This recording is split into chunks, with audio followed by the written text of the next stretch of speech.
Rozumné a bezpečné investovanie je jedným z kľúčových nástrojov, ako zhodnocovať svoj majetok a získať finančnú nezávislosť. Začať pritom môžete jednoducho z pohodlia domova s niekoľkými desiatkami eur mesačne. Na trhu je už dnes množstvo dostupných produktov, ktoré sľubujú lákavé výnosy. Ako však rozoznať skutočnú kvalitu od kvantity a vybrať si to, čo nám naozaj sadne? Aj o tom sa dnes budem rozprávať s Martinom Krištofom, portfóliomanažérom spoločnosti Haberl Wealth Management. Dobrý deň. Dobrý deň, prajem. V predchádzajúcich dieloch podcastu sme veľa hovorili o možnostiach, ktoré nám investovanie ponúka. Ak by sme to mohli nejak zhrnúť, čo sú za vás tie hlavné výhody, ktoré investovanie prináša? Investovanie pomáha a prináša v podstate zhodnocovať vaše peniaze a zabezpečí vám akúsi finančnú stabilitu do budúcnosti. Umožňuje teda nielen chrániť váš kapitál pred tým znehodnocovaním, teda tou infláciou, ale v podstate dá sa získať takýmto spôsobom aj jednak pasívny príjem, ktorý v podstate môže doplniť váš pravidelný príjem jednak z práce, ale asi ten najpodstatnejší dôvod, prečo investujete, je, aby ste sa vám v podstate nejak doplnil ten príjem, ktorý ako keby stratíte v tom dôchodkovom veku.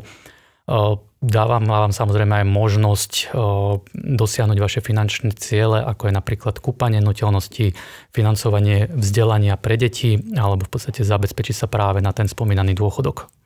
Ja som v úvode povedala, že nám stačí pár desiatok eur mesačne. Je to skutočne tak, že viem investovať aj s malými čiastkami peňazí, alebo potrebujem stále na to enormný obnos peňazí? V súčasnosti už neplatí, že na investovanie potrebujete tie gigantické alebo veľké sumy peňazí aj s menšími čiastkami, ako sú napríklad teda desiatky alebo moje odporúčanie je skôr stovky eur, aby to malo už nejaký väčší význam. Môžete začať v podstate investovať postupne a budovať tak svoj majetok, svoje portfólio a na konci v podstate budete mať z toho výraznejší benefit. Dá sa investovať samozrejme aj krátkodobo, ale nejak ten väčší význam to má, keď investujete pravidelne a samozrejme nejakú dlhší časový horizont, napríklad 20-30 rokov. Vy hovoríte teda, že každá investícia sa počíta, to je také vaše kredo, ktoré som našla. Veľa sa teraz hovorí o investíciách do ETF. Viete nám to možno približiť, že čo to vlastne je? Samozrejme, ETF, alebo teda po anglicky Exchange Traded Funds, alebo teda fondy obchodovateľné na burze, je to investičný nástroj, ktorý kombinuje prvky akcií, ktoré sa obchodujú na burze cenných papierov a podielových fondov. ETF fondy v podstate vlastnia akúsi skupinu rôznych tried aktív, môžu to byť teda akcie, môžu to byť dlhopisy, môžu to byť komodity a ponovom je to v podstate aj nejaké kryptomeny ako Bitcoin alebo Ethereum. Tieto aktíva sú často nejak zoskupené podľa určitej či už stratégie, alebo napríklad kopírujú nejaký určitý index. Keď si to predstavíme, že kopíruje index S&P 500. ETF fondy sa v zásade obchodujú rovnako ako akcie. Obchodujú sa teda na burze cenných papierov, to znamená, že ich môžete kupovať a predávať počas nejakých obchodných hodín. No a môžete ich v podstate obchodovať za nejakú trhovú cenu. A samozrejme, že keď nakúpite takéto ETF-ko, v podstate tak jednou transakciou získate ako keby podiel, napríklad pri tom spomínanom S&P 500, tak získate podiel v 500 najväčších firmách Ameriky, len v podstate v jednej transakcii. Aj z pohodlia slovenskej obývačky. Áno, presne tak. To je super. Haberl nedávno predstavil nový produkt s názvom Wealthy, ktorý sa práve sústredí na tieto investície do ETF. Pre koho je tento produkt určený? Investičný produkt Wealthy je založený na myšlienke pasívneho riadenia investícií. Aby som to nejak skrátka ešte predstavil, tak znamená to, že namiesto nejakého aktívneho výberu klient v podstate len si nastaví trvalý príkaz. Aby som začal úplne od začiatku, tak v zásade musí prejsť nejakým investičným dotazníkom. Tam vyjde nejaká kategorizácia, či je to dynamický, konzervatívny alebo vyvážený investor. Na základe toho si v podstate vyberie stratégiu, alebo teda mu bude predvolená, nastaví si trvalý príkaz. No a v zásade takto začína jeho investičná cesta.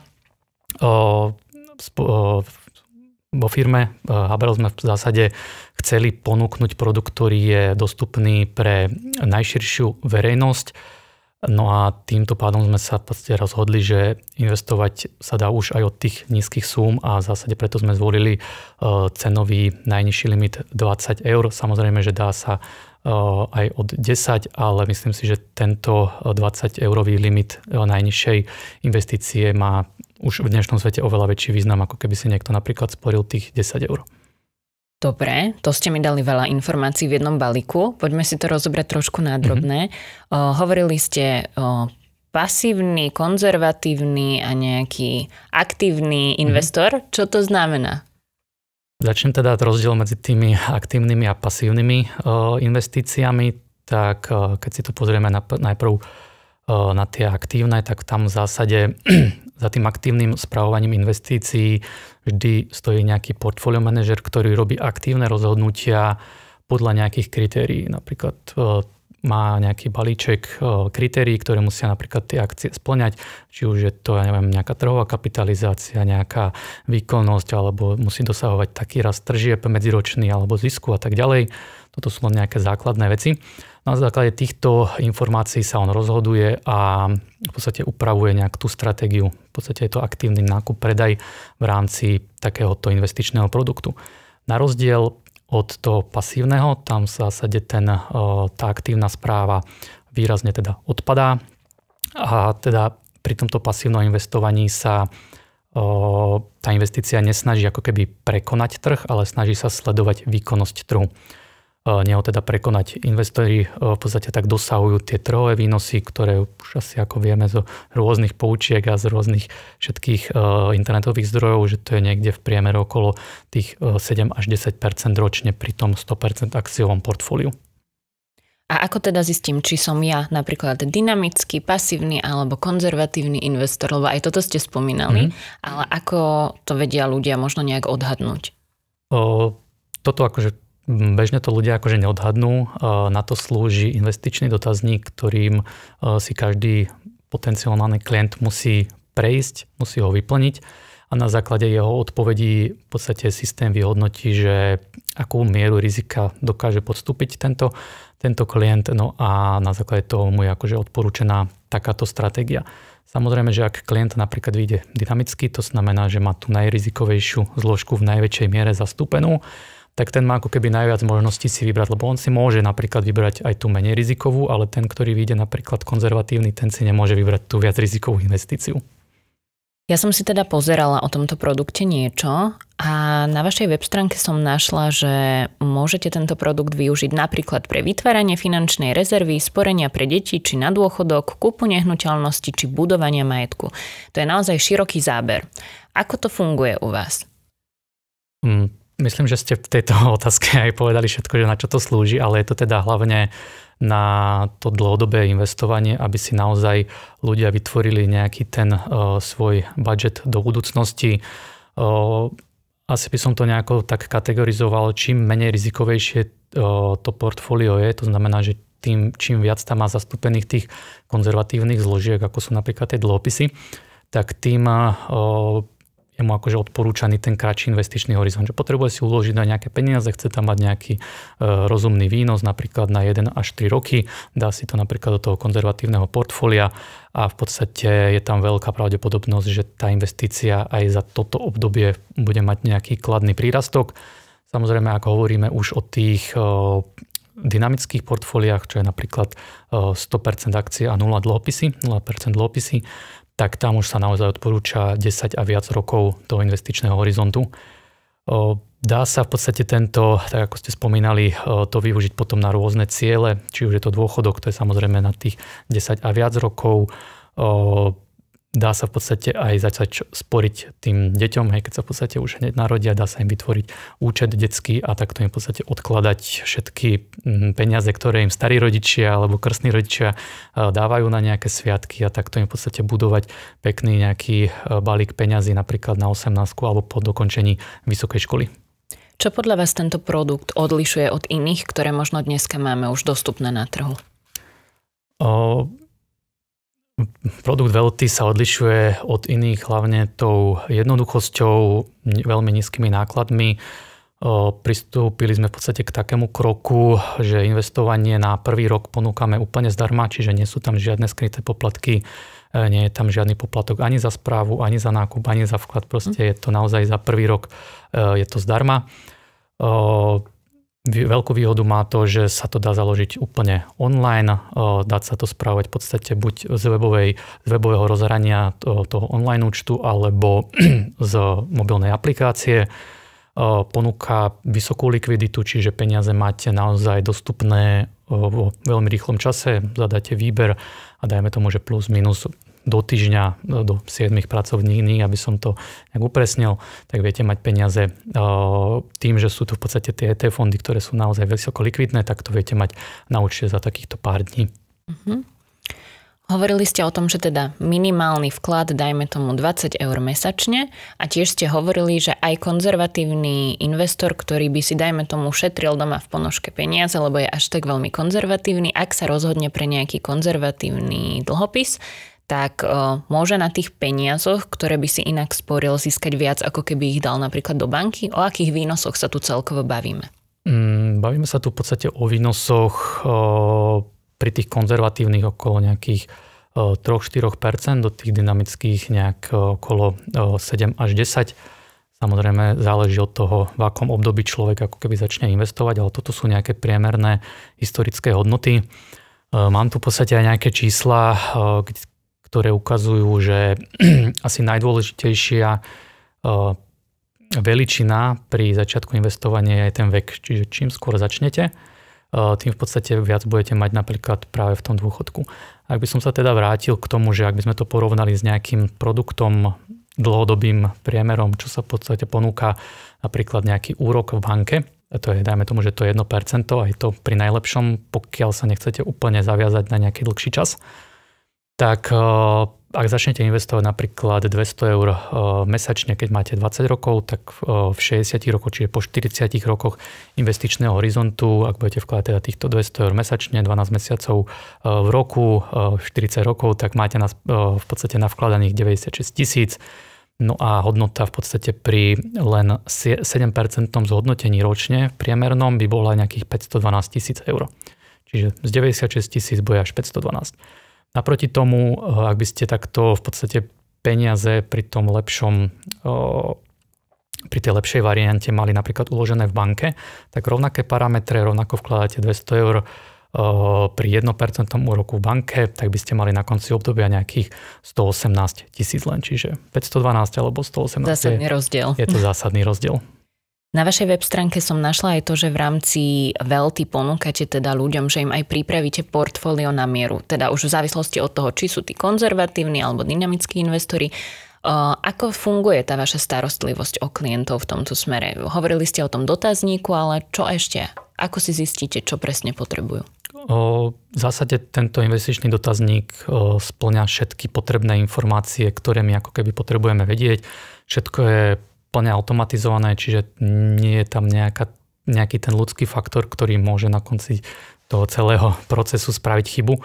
Čiže naozaj klient sa registruje, vytvorí si v podstate účet, nára tam nejaké svoje dokumenty, či už občiansky, aj to je v podstate plne automatické, overuje sa to cez nejaké zdroje, že či v podstate je platný tento dokument alebo nie. Potom sa v podstate dáva druhý dokument, to je napríklad výpis banky alebo v podstate nejaké iné potvrdenie trvalého bydliska, takže je to občiansky alebo pas a potom v podstate nejaké to trvalé bydlisko, čiže to je výpis banky alebo nejaký iný dokument, ktorý toto v podstate má v sebe. No a tam to na konci toho dotazníka vyjde.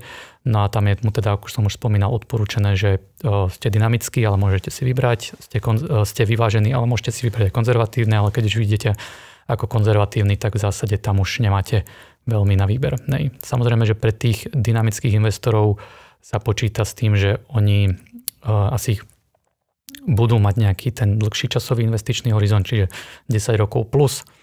Pri tých vyvážených je to v podstate taký optimálny mix tých akcií a dlhopisov, čiže to je taká nejaká zlatá stredná cesta, ktorí v podstate chcú mať nejaký nadštandardnejší výnos oproti tým bankovým produktom, ale v zásade nechcú až tak veľké riziko príjmať.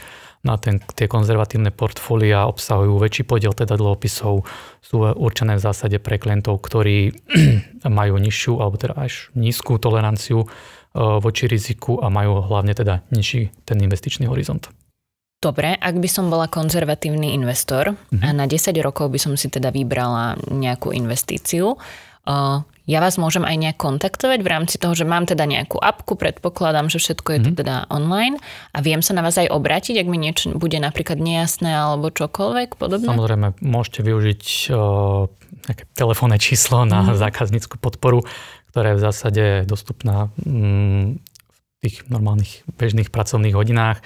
Samozrejme, môžete nás kontaktovať e-mailom. Môžete tak spraviť aj prostredníctvom aplikácie, čiže priamo v appke je možnosť vás kontaktovať? Áno, v podstate tam bude možnosť kontaktovať akože priamo, to sa odošle. Takže v zásade táto komunikácia s klientmi je na vysokej úrovni a ak by ste mali problém s nejakým tým registračným procesom, tak v zásade tá technická podpora na toto je zabezpečená, čiže tam už to naozaj potom zvládne každý. Super. A čo poplatky? Vy ste spomínali, že teda prvý rok je zadarmo. Čo potom? Klient sa registruje, prvý rok je teda zadarmo, v podstate nie sú tam účtované žiadne poplatky. No a v zásade po tom prvom roku tým pádom, že v podstate takýchto investičných produktov je na trhu pomerne dosť, tak v podstate chceli sme priniesť niečo aj z našej dielne, pretože vnímame, že naozaj drahých investičných produktov je na svete, alebo aj konkrétne v Slovenskej republike je ich celkom dosť, tak potom je v podstate tento poplatok len 0,7% za správu ročne, bez DPH teda. To je fajn. Prečo by si podľa vás ľudia teda mali vybrať práve Wealthy, ak to dáte do nejakého porovnania s ostatnými produktmi? Aby som to nejako upresnil, akože čo konkrétne ja vnímam svojho okolia, kamarátov, známych a tak ďalej, a dokonca aj niektorých kolegov, tak v dnešnej dobe si ľudia väčšinou, alebo teda prevažne odkladajú peniaze v zásade nejakým spôsobom, niekde tak bokom. Buď to teda využívajú nejaké sporenie v banke, alebo majú na to vytvorený nejaký iný účet, ale poznám prípady, že na konci mesiaca im chýba, tak si to z toho dopošľú a potom si to doposielajú naspäť. Tu by v podstate odpadala tá nejaká možnosť úplne toho extrémne rýchleho prevodu na ten účet naspäť, čo je teda neúplne ideálne. A preto v podstate je dobré si vybrať takýto investičný produkt, ktorý jednak je naozaj podstatne lacnejší ako väčšina investičných produktov na trhu. Peniaze tým pádom v podstate nestrácajú na hodnote, lebo vplyvom inflácie už poznáme, že teda peniaze sa znehodnocujú.